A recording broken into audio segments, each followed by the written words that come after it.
ದೈವದರ್ಶನ official ಚಾನೆಲ್ಗೆ ನಿಮಗೆಲ್ಲ ಸ್ವಾಗತ. ಸ್ವರ್ಗದಿಂದ ಭೂಮಿಗೆ ಬರುವ ಆ ದಿವ್ಯ ಶಕ್ತಿಯ ಸ್ತ್ರೀಯರು ನಿಜವಾಗಿಯೂ ನಮ್ಮ ನಡುವೆ ಇದ್ದರೆ ನೀವು ಅವರನ್ನು ಗುರುತಿಸಬಲ್ಲಿರಾ?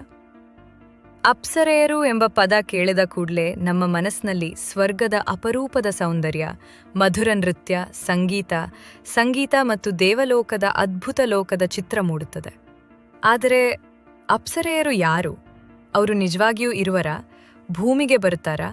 ಅವರ ಶಕ್ತಿ ಏನು? ಅವರು ನಮ್ಮ ಕಣ್ಣಿಗೆ ಕಾಣಿಸಿಕೊಳ್ಳುತ್ತಾರಾ?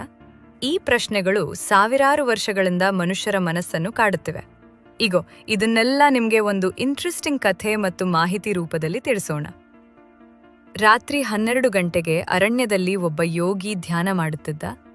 ತಕ್ಷಣ ಒಂದು ದಿವ್ಯ ಸುಗಂಧ ಹರಡಿತು. ಆಕಾಶದಿಂದ ಮೃದು ಸಂಗೀತ ಕೇಳಿಸಿತು. ಅವನು ಕಣ್ಣು ತೆರೆದಾಗ ಅವನ ಮುಂದೆ ನಿಂತಿದ್ದಳು ಒಬ್ಬಳು ಅತ್ಯದ್ಭುತವಾದ ಸುಂದರ ಅಪ್ಸರೆ. ಅಪ್ಸರೆಯರು ಅಂದ್ರೆ ಯಾರು? ಅಪ್ಸರೆಯರು ಎಂದರೆ ಸ್ವರ್ಗದಲ್ಲಿರುವ ದಿವ್ಯ ಶಕ್ತಿಯ ಸ್ತ್ರೀಯರು. ಇವರು ದೇವತೆಗಳ ಲೋಕವಾದ ಸ್ವರ್ಗಲೋಕದಲ್ಲಿ ವಾಸ ಮಾಡುತ್ತಾರೆ. ಪುರಾಣಗಳಲ್ಲಿ ಹೇಳುವಂತೆ ಇವರು ದೇವರಾಜ ಇಂದ್ರನ ಸಭೆಯಲ್ಲಿ ನೃತ್ಯ ಮಾಡುವವರಾಗಿದ್ದಾರೆ. ಅಪ್ಸರೆ ಎಂಬ ಪದದ ಅರ್ಥ ಅಪ್ ಸಮಾನ ನೀರು, ಸರ್ ಸಮಾನ ಚಲಿಸುವುದು, ಅಂದರೆ ನೀರಿನಲ್ಲಿ ಹುಟ್ಟಿದ ದಿವ್ಯ ಸ್ತ್ರೀಯರು ಎಂಬ ಅರ್ಥವೂ ಇದೆ. ಅಪ್ಸರೆಯರ ಜನನ ರಹಸ್ಯ. ಪುರಾಣಗಳ ಪ್ರಕಾರ ಅಪ್ಸರೆಯರು ಸಮುದ್ರ ಮಂಥನ ಸಮಯದಲ್ಲಿ ಹುಟ್ಟಿದರು. ದೇವರು ಮತ್ತು ದೈತ್ಯರು ಸೇರಿ ಕ್ಷೀರಸಾಗರವನ್ನು ಮಥಿಸಿದಾಗ ಅನೇಕ ದಿವ್ಯ ವಸ್ತುಗಳು ಹೊರಬಂದವು. ಅವುಗಳಲ್ಲಿ ಅಪ್ಸರೆಯರು ಸೇರಿದ್ದಾರೆ. ಅವರು ಸಾಮಾನ್ಯ ಮನುಷ್ಯರಲ್ಲ, ಅವರು ದಿವ್ಯ ಶಕ್ತಿಯಿಂದ ನಿರ್ಮಿತವಾದ ಆತ್ಮರೂಪದ ಜೀವಿಗಳು. ಅಪ್ಸರೆಯರ ಹೆಸರುಗಳು ಪುರಾಣಗಳಲ್ಲಿ ಅನೇಕ ಪ್ರಸಿದ್ಧ ಅಪ್ಸರೆಯರ ಹೆಸರುಗಳು ಬರುತ್ತವೆ. ರಂಭೆ, ಉರ್ವಶಿ, ಮೆನಕಾ, ತಿಲೋತ್ತಮ ಇವರು ತಮ್ಮ ಸೌಂದರ್ಯ ಮತ್ತು ನೃತ್ಯದಿಂದ ಪ್ರಸಿದ್ಧರಾಗಿದ್ದಾರೆ. ಅಪ್ಸರೆಯರ ಶಕ್ತಿ ಏನು? ನೋಡೋಣ ಬನ್ನಿ. ಅಪ್ಸರೆಯರಿಗೆ ಸಾಮಾನ್ಯ ಮನುಷ್ಯರಿಗಿಂತ ಬಹಳ ಹೆಚ್ಚು ಶಕ್ತಿಗಳು ಇವೆ. 1. ರೂಪಾಂತರ ಶಕ್ತಿ. ಅವರು ತಮ್ಮ ರೂಪವನ್ನು ಬದಲಾಯಿಸಬಹುದು. ಒಮ್ಮೆ ಸುಂದರ ಸ್ತ್ರೀಯಾಗಿ ಮತ್ತೊಮ್ಮೆ ಪ್ರಕಾಶದ ರೂಪವಾಗಿ ಕಾಣಬಹುದು. 2. ಮನಸ್ಸು ಮೋಹಿಸುವ ಶಕ್ತಿ. ಅವರ ಕಣ್ಣುಗಳು, ನಗು, ನೃತ್ಯ ಇವೆಲ್ಲವೂ ಮನುಷ್ಯರನ್ನು ಮೋಹಗೊಳಿಸಬಹುದು. ನಾವು ಮನಸ್ಸಿನಲ್ಲಿ ಅಂದುಕೊಂಡಿದ್ದು ಅವರಿಗೆ ತಕ್ಷಣ ಅರ್ಥವಾಗುತ್ತೆ. 3. ಅಪ್ರತ್ಯಕ್ಷ ಶಕ್ತಿ. ಅವರು ಕಾಣಿಸಿಕೊಳ್ಳದೇ ಇರಬಹುದು, ಅಂದರೆ ನಿಮ್ಮ ಬಳಿ ಇದ್ದರೂ ನೀವು ನೋಡಲು ಸಾಧ್ಯವಾಗದೇ ಇರಬಹುದು. ಅವರಿಗೆ ಯಾವ ರೂಪ ಬೇಕಾದರೂ ತಾಳುವ ಶಕ್ತಿ ಇರುತ್ತೆ. 4. ದೀರ್ಘಾಯುಷ್ಯ. ಅವರಿಗೆ ಮನುಷ್ಯರಂತೆ ವಯಸ್ಸಾಗೋದಿಲ್ಲ. ಅವರು ಸಾವಿರಾರು ವರ್ಷಗಳವರೆಗೆ ಜೀವಿಸ್ತಾರೆ. ಅಪ್ಸರೆಯರು ಭೂಮಿಗೆ ಬರ್ತಾರಾ?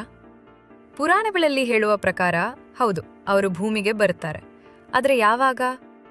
ದೇವರುಗಳು ಅವರನ್ನು ಕಳುಹಿಸಿದಾಗ, ಮಹರ್ಷಿಗಳ ತಪಸ್ಸನ್ನು ಪರೀಕ್ಷಿಸಲು ಕೆಲವು ವಿಶೇಷ ಕಾರ್ಯಗಳಿಗೆ ಉದಾಹರಣೆ.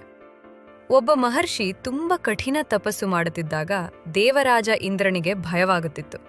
ಈ ಯೋಗಿ ನನ್ನ ಸ್ಥಾನವನ್ನು ತೆಗೆದುಕೊಳ್ಳಬಹುದು. ಆಗ ಇಂದ್ರನು ಅಪ್ಸರೆಯನ್ನು ಕಳುಹಿಸುತ್ತಿದ್ದನು. ಅವಳು ತನ್ನ ಸೌಂದರ್ಯದಿಂದ ಯೋಗಿಯ ಮನಸ್ಸನ್ನು ತಿರುಗಿಸುತ್ತಿದ್ದಳು. ತನ್ನ ಸೌಂದರ್ಯದಿಂದ ಶಕ್ತಿವಂತ ರಾಕ್ಷಸರನ್ನು ತನ್ನ ಹಿಂದೆನೇ ಬರುವಂತೆ ಮಾಡುವ ಶಕ್ತಿ ಅವಳ ಸೌಂದರ್ಯಕ್ಕಿದೆ. ಅಪ್ಸರೆಯರು ಅಪಾಯಕರರ? ಇದು ತುಂಬಾ ಇಂಟ್ರೆಸ್ಟಿಂಗ್ ವಿಷಯ. ಅವರು ಕೆಟ್ಟವರಲ್ಲ, ಆದರೆ ಅವರ ಸೌಂದರ್ಯ ಮತ್ತು ಶಕ್ತಿ ಕೆಲವೊಮ್ಮೆ ಮನುಷ್ಯರನ್ನು ದಾರಿ ತಪ್ಪಿಸಬಹುದು. ಅವರು ಪರೀಕ್ಷೆ, ಅವರು ಮೋಹ, ಅವರು ದಿವ್ಯ ಲೀಲೆಯ ಒಂದು ಭಾಗ. ಅವರು ನಮ್ಮ ಕಣ್ಣಿಗೆ ಕಾಣಿಸ್ತಾರಾ? ಸಾಮಾನ್ಯವಾಗಿ ಇಲ್ಲ. ಅವರು ದಿವ್ಯ ಲೋಕದವರು. ನಮ್ಮ ಕಣ್ಣುಗಳು ಅವರನ್ನು ನೋಡುವಷ್ಟು ಶಕ್ತಿಶಾಲಿಯಲ್ಲ. ನಮ್ಮ ಕಣ್ಣುಗಳಿಗೆ ಗಾಳಿಯನ್ನು ನೋಡಲು ಸಾಧ್ಯವಿಲ್ಲ. ಅದೇ ರೀತಿ ನಮ್ಮ ಕಣ್ಣುಗಳಿಗೆ ಅವರನ್ನು ನೋಡಲು ಸಾಧ್ಯವೇ ಇಲ್ಲ. ಆದರೆ ಕೆಲವೊಮ್ಮೆ ಯೋಗಿಗಳು, ಋಷಿಗಳು, ಧ್ಯಾನದಲ್ಲಿ ಇರುವವರು ಅಥವಾ ವಿಶೇಷ ಆತ್ಮಶಕ್ತಿಯುಳ್ಳವರು, ಅವರಿಗೆ ಮಾತ್ರ ಅಪ್ಸರೆಯರು ಕಾಣಿಸಿಕೊಳ್ಳಬಹುದು. ಒಂದು ಮಿಸ್ಟೀರಿಯಸ್ ಕಥೆ. ಒಂದು ಕಾಡಿನಲ್ಲಿ ಒಬ್ಬ ಯೋಗಿ 20 ವರ್ಷಗಳಿಂದ ತಪಸ್ಸು ಮಾಡುತ್ತಿದ್ದ. ಒಂದು ದಿನ ರಾತ್ರಿ ಮೃದುವಾದ ಗಾಳಿ ಬೀಸಿತು. ಪುಷ್ಪಗಳ ಸುವಾಸನೆ ಹರಡಿತು. ಹಠಾತ್ವಾಗಿ ಒಂದು ಮಧುರ ನೃತ್ಯ ಧ್ವನಿ ಕೇಳಿಸಿತು. ಯೋಗಿ ಕಣ್ಣು ತೆರೆದ. ಅವನ ಮುಂದೆ ಒಬ್ಬ ಅಪ್ಸರೆ ನಿಂತಿದ್ದಳು. ಅವಳು ನಗುತ್ತಾ ಹೇಳಿದಳು, ನಿನ್ನ ತಪಸ್ಸು ಯಶಸ್ವಿಯಾಗಿದೆ, ಆದರವಿಯಾಗಿದೆ. ಆದರೆ ನಿನ್ನ ಮನಸ್ಸು ಇನ್ನೂ ಸ್ಥಿರವಾಗಿದೆಯಾ? ಅದು ಒಂದು ಪರೀಕ್ಷೆ. ವೈಜ್ಞಾನಿಕ ದೃಷ್ಟಿಯಲ್ಲಿ ಇದು ನಿಜವೇ ಅಥವಾ ಕಲ್ಪನೆ?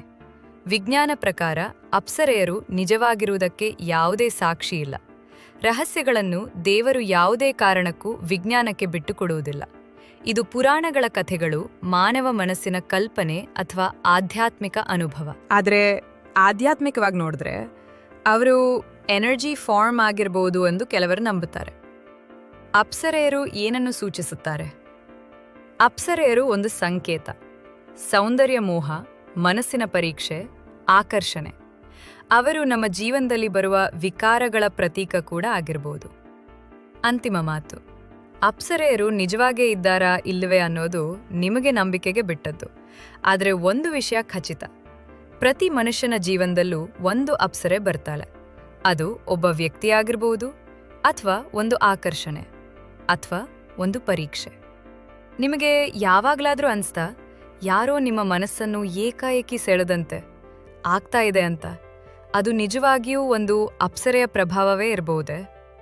ನಿಮಗೆ ಈ ವಿಡಿಯೋ ಇಷ್ಟ ಆದರೆ ದಯವಿಟ್ಟು ಸಬ್ಸ್ಕ್ರೈಬ್ ಮಾಡಿ, ಲೈಕ್ ಮಾಡಿ, ಶೇರ್ ಮಾಡಿ. ಧನ್ಯವಾದಗಳು.